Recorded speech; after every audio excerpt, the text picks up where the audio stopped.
Assalamualaikum warahmatullahi wabarakatuh dan salam sejahtera bersama saya Cikgu Fazli untuk subjek sejarah tahun 5. Kita mulakan dengan tema pertama iaitu kedaulatan negara pada unit 1 iaitu institusi raja payung negara. Apa yang kita akan belajar pada video kali ini ialah yang pertama, pengertian raja dan kerajaan. Yang kedua, konsep muadat dan antara raja dengan rakyat. Yang ketiga, maksud daulat dan derhaka. Murid-murid boleh merujuk buku teks pada halaman 2 dan 3. Okey. Murid-murid juga boleh mencari video berkaitan dengan institusi raja di YouTube, iaitu boleh cari video hebatnya sistem beraja. Okey, mari kita lihat apa yang dimaksudkan dengan raja dan kerajaan. Dalam buku teks pada halaman yang keempat ada menyatakan raja atau sultan merupakan pemerintah tertinggi bagi sesebuah kerajaan berdaulat.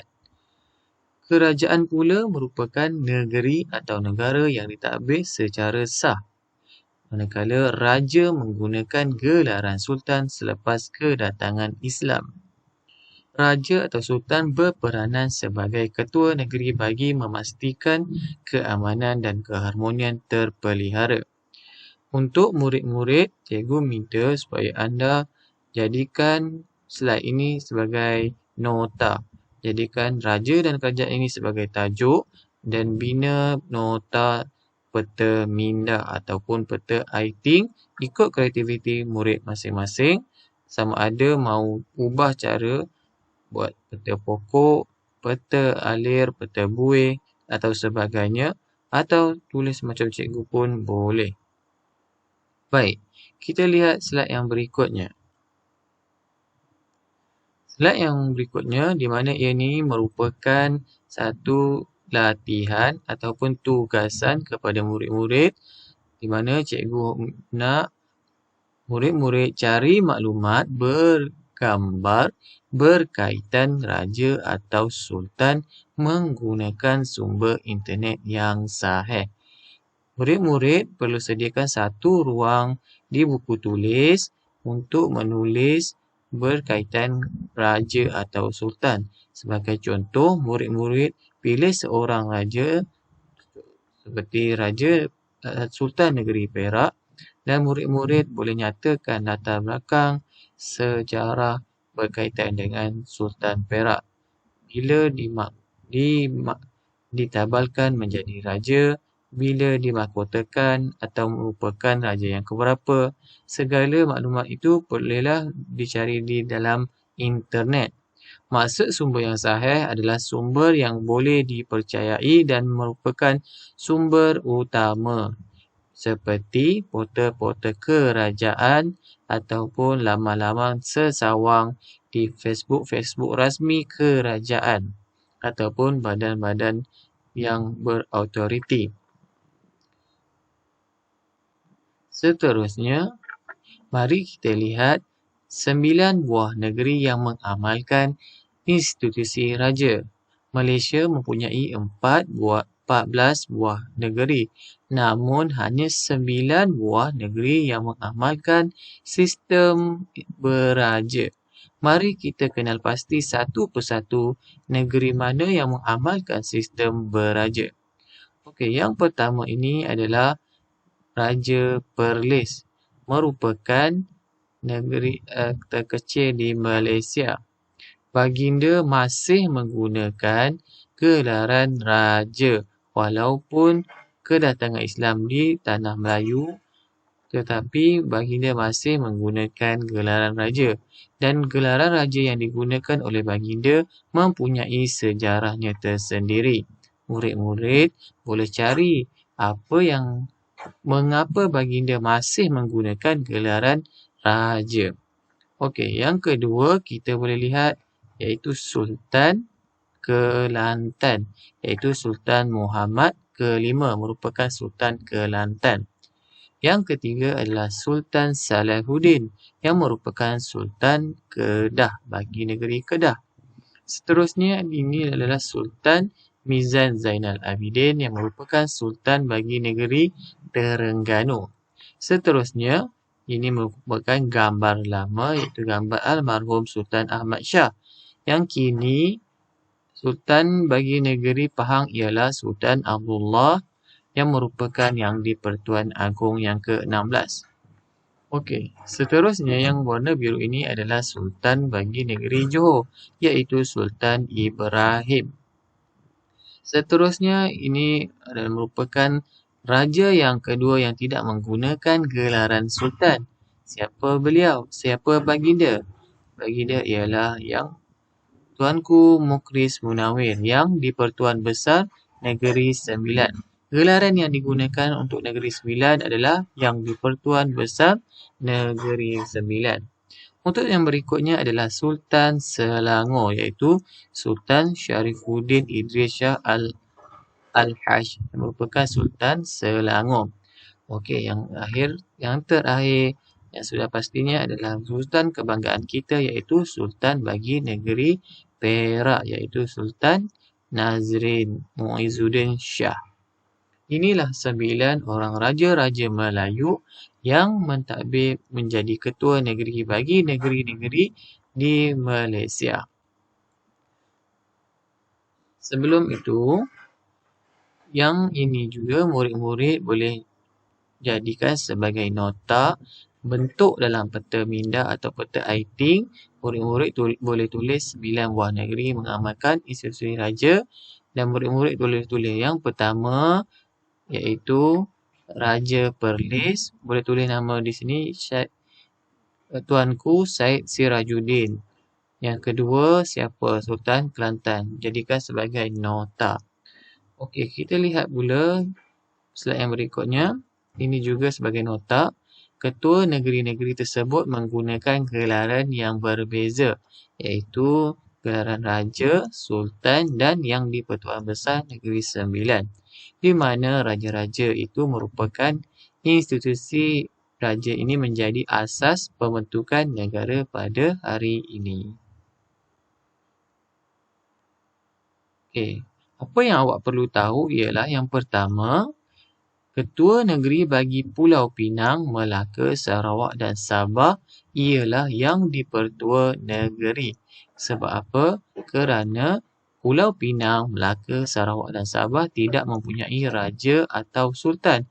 Maka negeri-negeri ini dilantik yang di-Pertua Negeri oleh yang di-Pertuan Agong. YDPA ni adalah bermaksud yang di-Pertuan Agong.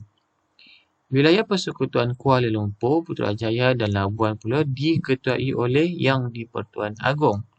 Negeri Sembilan, Raja dikelar sebagai yang di-Pertuan Besar. Dan yang keempat, Perlis mengekalkan gelaran Raja dalam pemerintahannya. Ini adalah gambar yang di-Pertuan Agong yang ke-16 iaitu bawah duli Yang Maha Mulia Sultan Abdullah. Ini gambar yang kedua ini adalah yang di-Pertua Besar Negeri Sembilan Tuanku Mukhris Munawir. Yang ketiga adalah Raja Perlis.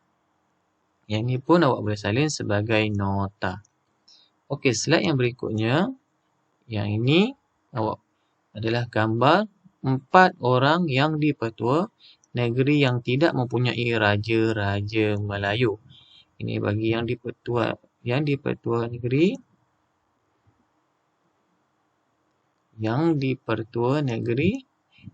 negeri Pulau Pinang. Yang pertama ni bagi negeri Pulau Pinang. Yang kedua ini adalah negeri Melaka. Yang ketiga adalah negeri Sarawak. Dan yang keempat adalah negeri Sabah. Yang ini murid-murid tak perlu salin.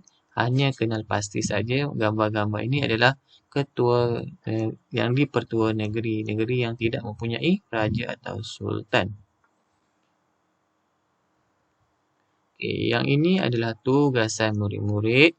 Cikgu nak awak jelaskan kepentingan menghargai institusi raja secara kreatif.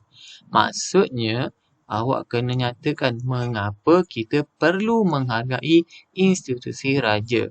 Secara kreatif ni terpulang kepada murid-murid sama ada ingin buat peta minda, peta aiting atau letak gambar-gambar atau sebagainya. Murid-murid boleh cari di buku-buku atau di internet. Ikut kreativiti masing-masing. Yang penting murid-murid perlu nyatakan sekurang-kurangnya 3 kepentingan. Mengapa kita perlu menghargai institusi raja? Boleh? Okey, kita tengok slide yang berikutnya. Okey, yang ini adalah nota. Konsep wa'adat antara raja dengan negara. Konsep wa'adat ini dalam buku teks pada muka surat yang ke-6. Apakah yang dimaksudkan dengan wa'adat? Wa'adat ialah perjanjian antara raja dengan rakyat. Di mana wa'adat ini juga menjadi asas pembentukan sikap taat setia antara rakyat dan raja. Di mana wa'adat ini juga merupakan perjanjian di mana rakyat berjanji memberi taat setia kepada raja dan raja juga berjanji memerintah dengan adil dan saksama. Dan konsep wa'adat ni masih diamalkan sehingga hari ini. Namun ia tidak dikenali sebagai wa'adat tetapi ia termaktub dalam rukun negara, iaitu rukun yang keberapa? Yang kedua, iaitu kesetiaan kepada raja dan negara. Okey. Ini teks asal wa'adat dalam buku Sulalatus Salatin. Di mana dalam buku teks awak dalam muka surat 6 ada QR code. Jika awak scan QR code tu, awak boleh jumpa teks asal yang penuh iaitu bersumpah berteguh janji. Yang ni awak tidak perlu salin, hanya untuk pengetahuan awak saja. Okey, kita tengok slide yang berikutnya iaitu apa yang awak perlu tahu, konsep daulat dan derhaka. Daulat iaitu berasal dari perkataan Arab iaitu daulah yang berbawa maksud kerajaan. Daulat bermaksud kerajaan iaitu lambang kekuasaan tertinggi raja atau sultan terhadap kerajaannya. Raja atau sultan mempunyai kewibawaan, sifat unggul dan kebijaksanaan tinggi untuk memerintah. Daripada sifat inilah yang baginda dikatakan mempunyai daulat. Konsep derhaka pula ialah keingkaran rakyat terhadap titah dan perintah raja atau sultan, di mana rakyat yang derhaka akan dikenakan hukuman setimpal. Murid-murid boleh rujuk muka surat 7 dalam buku teks. Okey. Tugasan yang ketiga, cikgu nak awak terangkan kepentingan sikap taat setia kepada institusi raja menggunakan peta aiting. Yang ni mesti menggunakan peta aiting. Sekurang-kurangnya 3 kepentingan. Murid-murid perlu menyatakan 3 kepentingan sikap taat setia. Tadi kepentingan yang kedua tadi berkaitan dengan kepentingan menghargai institusi raja secara kreatif. Yang ini pula adalah kepentingan sikap taat setia. Okey, itu ada 3 tugasan murid-murid perlu siapkan, di mana minggu akan datang murid-murid perlu hantar tugasan tersebut. Okey, sampai di sini saja video kita kali ini berkaitan dengan institusi raja. InsyaAllah kita akan sambung pada video yang akan datang. Sekian, terima kasih. Assalamualaikum.